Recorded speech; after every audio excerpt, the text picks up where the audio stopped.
Fernando, tem a palavra aí para fazer a sua introdução. Tem uma apresentação sua também, né? Tem uma apresentação que aproveito para me apresentar e contextualizar um pouquinho, complementando já o que o Ricardo comentou, sobre a chegada do 5G e o que ela realmente pode provocar. E eu costumo dizer que a gente tem que pensar no 5G e além dele, né? E como é que a gente vai usar para essa nova tecnologia para desbravar essa fronteira toda. Bom, eu sou engenheiro de computação de formação, 35 anos de carreira executiva, especialista em telecomunicações, principalmente telecomunicações de nova geração, 5G, a gente já está falando do 6G, o uso disso com a inteligência artificial e a própria questão da cibersegurança envolvida, né?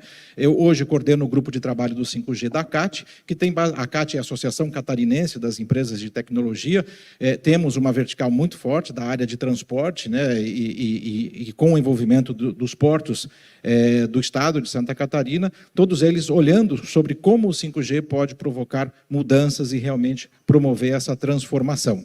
Junto com isso, eu coordeno o Comitê de AIoT da Associação Internacional para a Inteligência Artificial, onde justamente a gente junta o IoT com a inteligência artificial e, obviamente, que redes de nova geração têm um papel fundamental como infraestrutura para isso.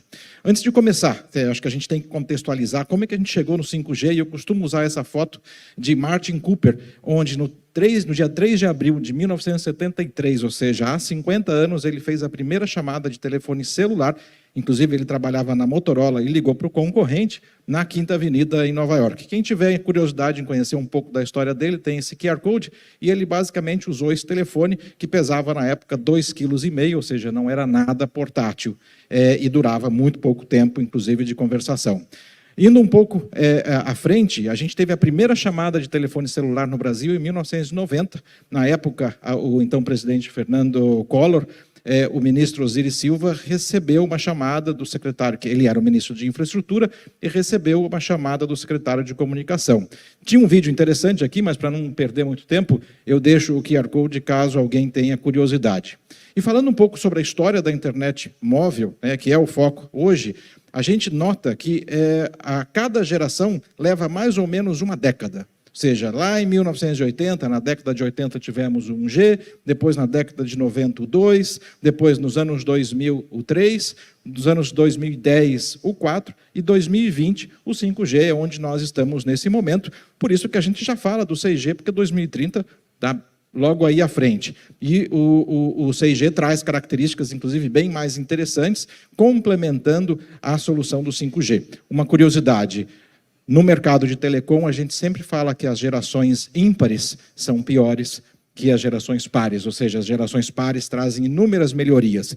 Então, a gente já vê alguns movimentos, principalmente na Coreia do Sul, onde a principal operadora de telefonia lá, a SK Telecom, já disse que o 5G falhou. Eu acho isso um pouco exagerado, mas eles já vêm trabalhando no 6G. E aqui a foto de Martin Cooper com o Dynatac e um iPhone do lado. Quem diria, ele não imaginava que tudo isso fosse acontecer em tão pouco tempo, 50 anos. E agora, aqui. Algumas curiosidades históricas, eu vou ser bem rápido aqui. A gente fala muito de Santos Dumont, o inventor do avião, mas acho que a gente tem que falar de Roberto Landel. Ele foi um padre brasileiro, estudou muito tempo na Itália, mas ele foi precursor na comunicação móvel. Ele tem manuscritos, quando ele tinha 16 anos, datados de datas anteriores ao lançamento ou à invenção do telefone por Alexander Graham Bell nos Estados Unidos. Então é muito interessante. Ele tinha alguns inventos, quando ele voltou para o Brasil depois de morar na Itália, ficou em São Paulo, ele fez alguns experimentos e há evidências que em 1900 ele fez a primeira transmissão móvel. Isso é mostrado até no Jornal do Comércio, de 10 de junho de 1900, mostrando esses experimentos que ele fez num dos pontos ali de São Paulo. E ele também foi o primeiro a ter a ideia e o trabalho em cima da transmissão por ondas eletromagnéticas. Aqui também, quem tiver interesse, é um vídeo sobre a história e um documentário de Roberto Landel que vale a pena, porque assim como Santos Dumont, ele é um indivíduo que merece ser estudado e conhecido aqui no Brasil. Rapidamente, o 5G do Brasil não é de hoje, tudo começou em 2018, até lá setembro de 2021, quando o edital que prevê a venda das faixas de frequência, porque comunicação móvel depende de radiofrequências, coordenadas pela Anatel, que tem a função de regular, fiscalizar e moderar esse segmento da economia. Setembro de 2021, o edital do 5G foi aprovado, ele trouxe inúmeras inovações, não vem ao caso a gente falar aqui, e aconteceu no dia 4 de novembro de 2021. De lá para cá, várias ações foram implementadas, até que em junho de 2022 o cronograma estava montado e esse cronograma depende de um processo que é a migração dessas antenas parabólicas da banda C para a banda KU. Por quê? Porque a banda C, que é aquela antena maior, ela de certa forma seria impactada pelo 5G e precisaria ser migrada. Estou falando de operações de TV e operações business to business de transmissão de dados.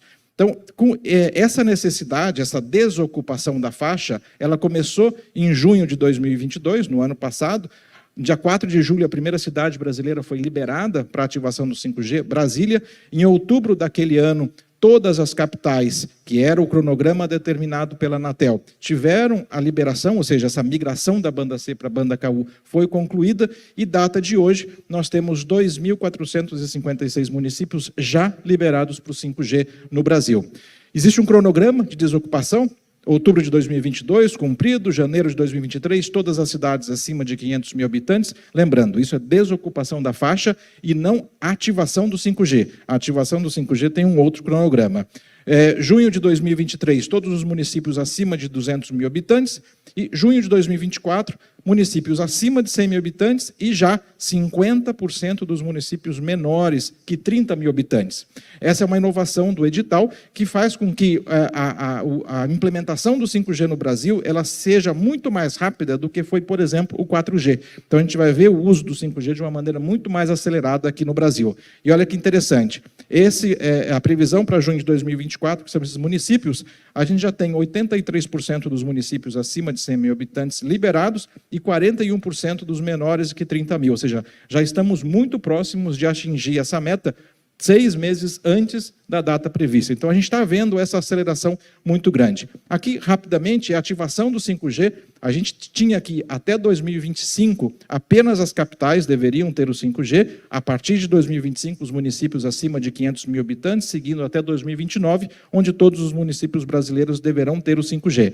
Só que o que a gente vê é um avanço muito mais rápido. Hoje, esse infográfico está um pouco desatualizado, a gente não tem o de novembro, esse infográfico são 234 cidades já com 5G, mas data de hoje, 278 municípios já têm a tecnologia, ou seja, ela está realmente indo de uma maneira muito mais rápida. E aqui um panorama sobre os acessos. De 250 milhões de assinaturas ou assinantes móveis, cerca de 16 milhões hoje já são 5G. Então, a gente realmente vê um avanço muito rápido. Bom, contextualizando esse ponto jurídico e regulatório, o que de fato é o 5G? O 5G ele é composto por um tripé tecnológico. Primeiro, banda larga avançada, ele traz uma banda larga muito maior do que o 4G, permitindo aí transmissão a cerca de 20 gigabits por segundo em alguns testes. Ele traz uma característica muito importante que tem a ver com a aplicação portuária, que é justamente o IoT. Ele multiplica por 1000 o número de dispositivos conectados, ou seja, o 4G permite cerca de 1000 dispositivos por quilômetro quadrado e o 5G leva isso para a casa dos milhões, muito maior do que o próprio Wi-Fi, que está na casa de menos de centena. E ele tem uma característica muito importante, que é a eficiência energética, ou seja, ele faz com que os sensores que estejam instalados possam ter uma vida útil de cerca de 10 anos, dependendo da aplicação. Então, isso tem um impacto também muito importante, porque viabiliza a implantação de sensores, viabiliza a habilitação da internet das coisas e também tem uma questão ambiental envolvida em razão das baterias. E o outro pilar também muito importante, sob o ponto de vista da aplicação portuária, é a baixa latência, ou seja, você tem um tempo de resposta muito rápido e altíssima confiabilidade. Então, aplicações de missão crítica, como é o caso de aplicações portuárias ou de transporte ou logístico, acaba sendo habilitada de forma diferente de como nós tínhamos com o 4G, por exemplo. E outra grande diferença é a capacidade que a gente tem de ter uma divisão de redes, chamada de network slicing. A gente pode configurar redes ou fatias dessa rede de maneiras diferentes, dependendo da aplicação.